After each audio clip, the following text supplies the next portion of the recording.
Before we start, please make sure to subscribe to this channel and hit the bell icon to turn your notifications on, that way, you won't miss a single upload.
The 6-speed manual transmission is more hand-me-down greatness.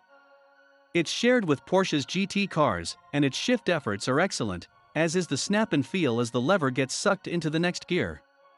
If there's a downside, it's that the tall gearing means you don't get to experience shifting it frequently enough.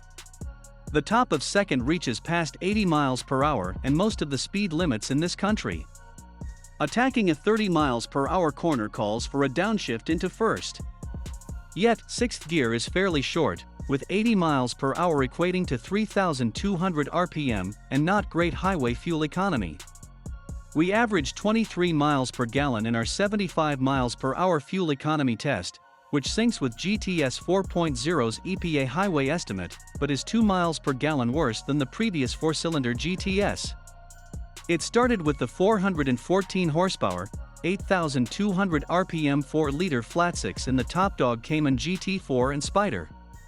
The 2021 GTS 4.0 models that will arrive at the end of 2021 get a nominally detuned version that makes 394 horsepower and revs to 7,800 RPM. But the difference is corporate pecking order stuff. This Boxster, a German-spec 2020 model, shot to 60 miles per hour in 3.8 seconds and through the quarter mile in 12 seconds flat at 118 miles per hour. That's no slower than the Spider we tested, and just a tenth slower than the GT4. In fact, a second GT4, which recently beat the Corvette in a head-to-head comparison, went a tenth slower. You can't feel any difference in thrust between the two. What's even better is that this engine aboard and stroked version of the 3-liter that powers the 911, minus the twin turbos, is everything we love about Porsche's flat sixes, a responsive climb to towering revs, culminating in a strident, full-bodied roar that's a great balance of intake and exhaust noises. All GTS models have a 2-mode sport exhaust with a button on the center console to make it louder. And it needs it. It's playing in the key of GT3, but more muted. Anyone who's basked in the glorious violence emitted by a GT3 or GT3 RS will want more than the 91 decibels we recorded in the GTS 4.0 at full throttle.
you.